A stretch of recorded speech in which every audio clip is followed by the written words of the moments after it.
नमस्कार दोस्तों, स्वागत है आपका हमारे चैनल फ्यूचर गोल में। जैसा कि कल मैंने डिस्कस किया था एनालॉजी, वो पार्ट 1 था। उसमें मैंने कुछ क्वेश्चंस कराए थे, इंपॉर्टेंट क्वेश्चंस थे, प्रीवियस ईयर एग्जाम में पूछे गए क्वेश्चन थे। ठीक है, आई होप आप लोगों ने उसको देखा होगा।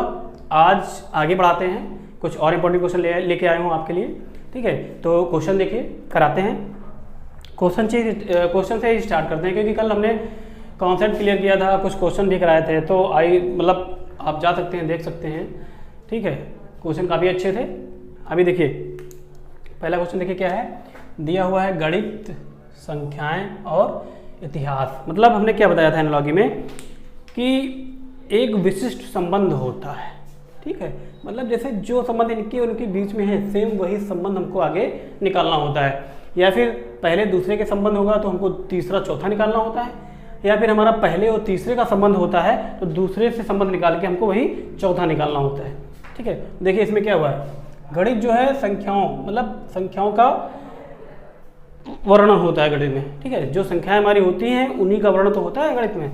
गणित में संख्याओं के बारे में ही तो पढ़ते हैं ना हम, ऐड, मल्टीप्लिकेशन, डिवाइड, माइनस। ठीक है, तो इतिहास में हमारा किस चीज़ का वर्णन होता है, इतिहास में हमारा घटनाओं का वर्णन होता है। ठीक है, तो हमारा ऑप्शन कौन सा सही हो गया, हमारा ऑप्शन सही हो गया बी वाला। ठीक है भाई, सारी घटनाएं ही तो होती हैं इतिहास में, पुरानी जितनी भी इंसिडेंट्स हुए हैं, जो भी युद्ध हुए हैं, और जो भी संस्थाएं स्थापित हुई हैं, या फिर कोई नियम पारित हुआ, तो ये सारी चीज़ें इतिहास के बारे में ही आती है ना। तो इतिहास, जो भी घटनाएं हुई हैं वो हमारी इतिहास के अंतर्गत आती हैं। ठीक है, अभी देखिए सेकेंड वाला क्वेश्चन देखिए, दिया हुआ है चंद्रमा, उपग्रह एंड पृथ्वी। आपको आंसर पता करना है क्या होगा। ठीक है, तो अभी देखिए, चंद्रमा हमारा उपग्रह है, मतलब कि हमारा संबंध इसमें क्या है, हमारा संबंध जो है चंद्रमा जो क्या है वो उपग्रह है। ठीक है, तो हमको आगे फाइंड आउट क्या करना है कि पृथ्वी क्या है। भाई पृथ्वी हमारा ग्रह है, तो हमारा कौन सा सही हो जाएगा, सिंपल सा है, हमारा बी वाला ऑप्शन सही हो जाएगा। ठीक, अब देखिए तीसरा, पहले में देख रहा है धुआं, प्रदूषण और युद्ध, और आगे क्वेश्चन मार्क। तो क्या है कि धुआं जो है हमारा क्या करता है, प्रदूषण फैलाता है। धुआं से हमारा प्रदूषण फैलता है, सभी को पता है। और युद्ध से हमारा क्या फैलेगा, फिर युद्ध से हमारा फैलेगा विनाश। भाई अगर युद्ध होता है, ठीक है, कई सारे युद्ध हुए, 1857 का युद्ध हुआ, पता है आप लोगों को। ठीक है, उसमें कितना विनाश हुआ, कलिंग युद्ध हुआ, उसमें कितना विनाश हुआ, प्रथम विश्व युद्ध हुआ 1914 से 1919 के बीच, उसमें कितना विनाश हुआ, द्वितीय विश्व युद्ध हुआ 1939 से 1945 के बीच, जब अमेरिका ने 1945 में हिरोशिमा नागासाकी पे परमाणु बम डाला। ठीक है, तो युद्ध से विनाश ही होना है। ठीक है, तो वही संबंध हमको दिया कि धुआं से प्रदूषण फैलता है और युद्ध से हमारा विनाश फैलता है। अगला क्वेश्चन देख लेते हैं, दिया हुआ है कथक नृत्य। अब कथक क्या है, एक नृत्य है। ठीक है, हमारा संबंध इसमें क्या निकल रहा है कि कथक जो है हमारा वो नृत्य है, तो शोक गीत हमारा क्या होगा।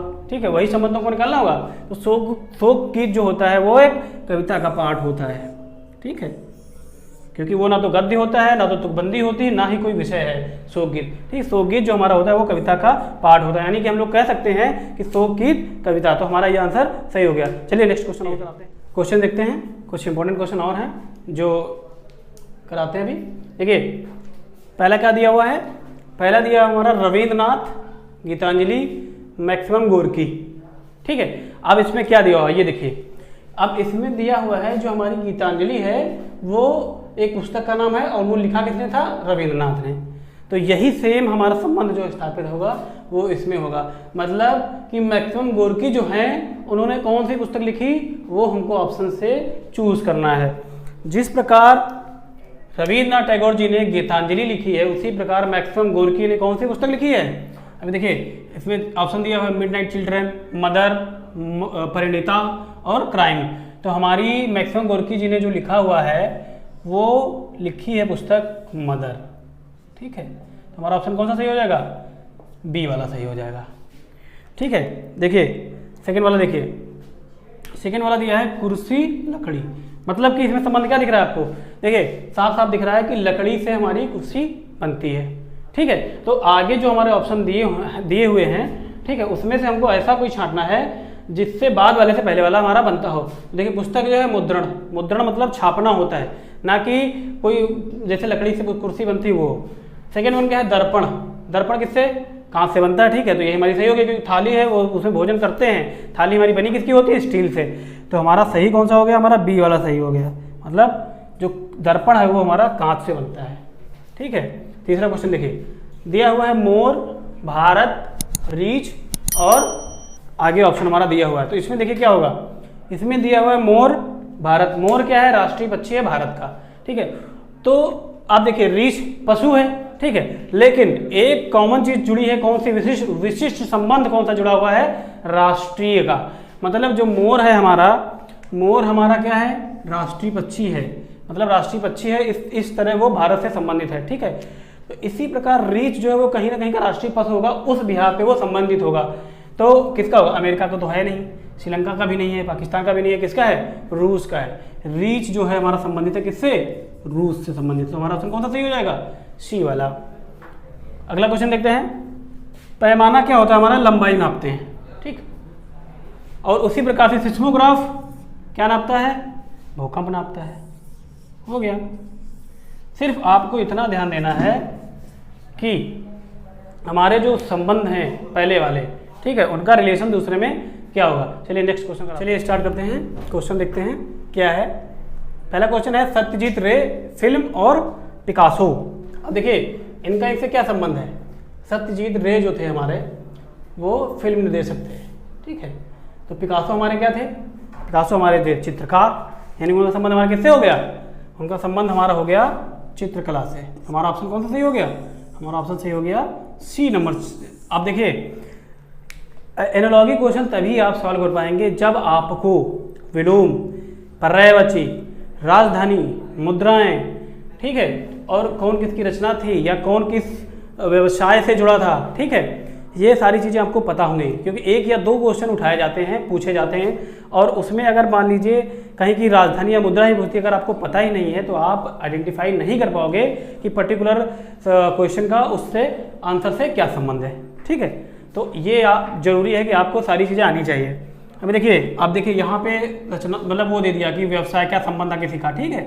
अगले क्वेश्चन में दे दिया सूर्य, दिवाकर, माता। देखिए सूर्य को दिवाकर कहते हैं, ये इसका पर्यायवाची है, ठीक है। सूर्य का संबंध इससे क्या पर्यायवाची है, तो माता का पर्यायवाची क्या होता है, माता का पर्यायवाची होता है जननी।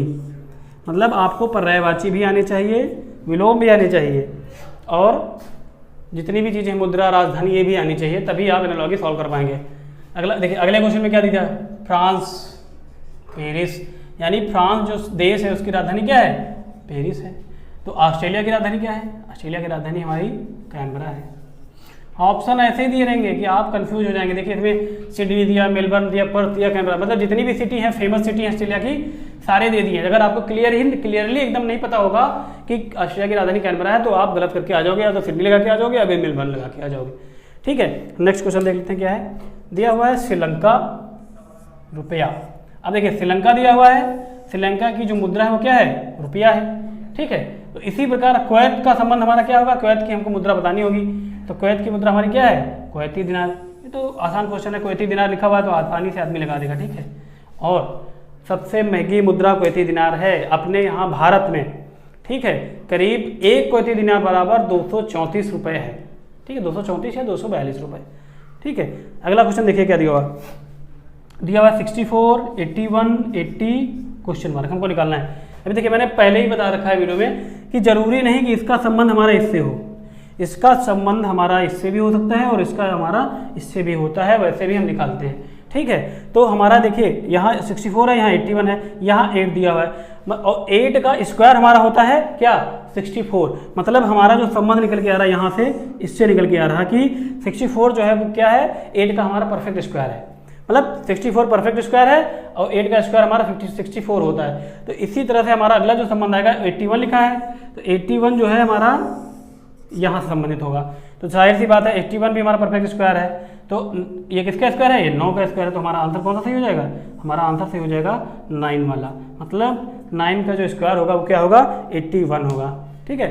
ऐसे ही क्वेश्चन पूछे जाने हैं, ठीक है। तो आपको बस इतना ध्यान रखना है कि पर्टिकुलर जो चीज़ें दी हुई हैं उनका आपस में संबंध क्या है, और सबसे बड़ी बात ये सारी चीज़ें आपको पता होनी चाहिए, किसी का विलोम, पर्यायवाची, राजधानी, मुद्रा, ठीक है। और स्क्वायर और क्यूब ये जरूर पता होना चाहिए, नहीं तो आप इसका संबंध नहीं निकाल पाएंगे।